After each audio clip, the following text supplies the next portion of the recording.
गणता और सुगणता। उन्हीं राजा दक्ष के 27 पुत्रियां थी जिनका विवाह चंद्रमा के साथ हुआ था, इसीलिए चंद्रमा 27 कलाएं बदलता है। उन्हीं राजा दक्ष के 2 पुत्रियां, एक का नाम था गणता, एक का नाम था सुगणता। दोनों बहनें बड़े धमधाम से एकादशी का व्रत किया करती थी। एक बार दोनों बहनों ने एकादशी का व्रत किया।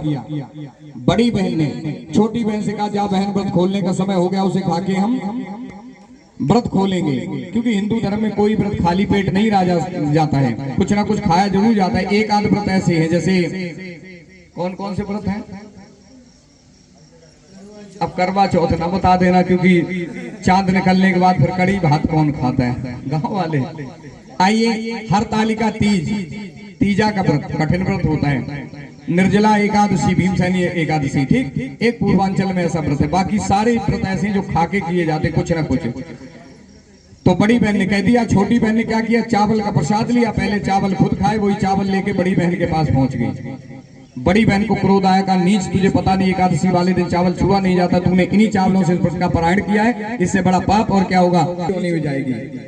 छोटी बहन को शाप मिल गया, रोने लगी। कहा, बहन तुमने मुझे शाप दे दिया, तू अगले जन्म में अच्छे कर्म करेगी तो तुझे शाप से मुक्ति मिल जाए। पहले जन्म में बड़ी बहन ने छोटी बहन को शाप दिया, क्योंकि छोटी बहन से भूल हुई थी, एकादशी का व्रत खंडित हुआ था, इसलिए शाप दिया। दूसरे जन्म से पहले मैं बता दूं, एकादशी वाले दिन चावल नहीं प्रयोग किया जाता। आप लोग चावल ना खाया करें, ध्यान रखा करें। जिस दिन 11 एकादशी उस दिन चावल ना खाया करें। हाँ, 11 यानी एकादशी। एक बात और, तीज वाले दिन, अब सीजन आने वाला, परवल की सब्जी सबने खाई होगी, अब शुरू होने वाले हैं, ठीक है। तो परवल की सब्जी तीज के दिन नहीं खाई जाती है, इससे भी पाप पड़ता है। अष्टमी के दिन माताएं मैंने अपने हाथ से नारियल ना तोड़ा करें। इतवार के दिन तुलसी मैया को जल नहीं दिया जाता, जो तुलसी मैया को जल देते, आज इतवार हैं, उनके घर में तुलसी मैया सूख जाती है। आप चाहे जितनी कोशिश करें पर वो नहीं, कहते हमारे घर में तुलसी नहीं चलती, चले कहां से, गलती करते। एक बात और, तुलसी मैया कभी भी अकेले नहीं रखी जाती है। और एक बात और बता दूं, खास तौर पे जो हमारे सिंह परिवार से ठाकुरों में है, उनके घर में तुलसी अवश्य होनी चाहिए। विशेष तौर पे मैं बता रहा हूँ, जिनके घर में तुलसी होती बहुत बड़ी सुख शांति आती, घर में कभी कलेश नहीं होता है। आइए सुनिए, मैं आपको बता रहा हूँ, तुलसी मैया कभी अकेले नहीं, पहली बात तो जोड़े से लगाएं। तुलसी कितने प्रकार की होती है जी? 3 नहीं होती, 2। अब आप ना पर्चा लीक करो जी। शालिग्राम भगवान हमारे ठाकुर जी, ठीक है। और ठाकुर जी की बड़ी महत्ता होती है। कहाँ रखे जाते तुलसी मैया के नीचे? आपने कहावत सुनी होगी, ठाकुर पे ठकुराई चढ़ी, ठीक है। ये वही ठाकुर जी हैं, ठाकुर जी के ऊपर ठकुराई चढ़ाई जाती है। ध्यान रखना इस चीज का, इसलिए ठाकुरों के घर में जरूर होनी चाहिए तुलसी। बहुत बड़ा पुण्य होता है, ये आपके ही भगवान है, आप समझो, ठीक है। एक बात और, अंतिम बात मैं कह रहा हूँ, उसके बाद थोड़ी सी कथा और रहेगी, सिर्फ 5 मिनट की।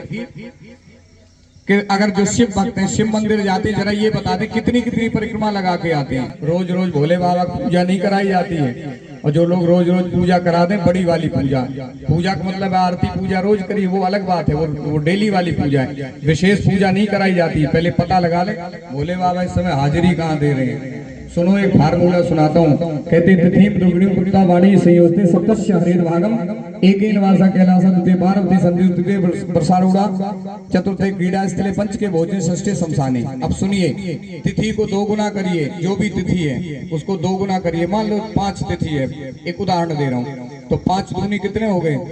5 जोड़ दो, कितने हो गए? 15, ठीक है। और 7 से भाग दो तो 7 दूने 14, कितना शेष बचा? 1। अगर 1 शेष बचे तो कैलाश पे होते। इस दिन अगर आप भोले बाबा का अनुष्ठान कराते हैं तो आपके काम बनने के चांस हैं। द्वितीय पार्वती सन्निधो, और अगर 2 शेष बचता है तो पार्वती मैया के साथ होते। इस दिन अगर आप भोले बाबा बुलाते हो, आपके काम बनने के चांस बढ़ जाते हैं, 50% चांस है, क्योंकि ज्यादातर वरदान पार्वती मैया के कहने पे दिए हैं। खोले करा एक बात और, तृतीय प्रसार उड़ाकर 3 शेष बचे तो बैल पे सवारी होती। इस दिन धोखे से भी भाव को भाव होना काल सूच, चाहे जैसे आपने याद कर लिया, मैया रानी आपकी सुनेगी चाहे कुछ भी हो। तो इसलिए जब 3 शेष बचे सबसे अच्छा दिन होता है। 4 शेष बचे तो क्रीड़ा स्थल में होते हैं, भगवान भोलेनाथ पार्वती मैया के साथ विहार कर रहे हो।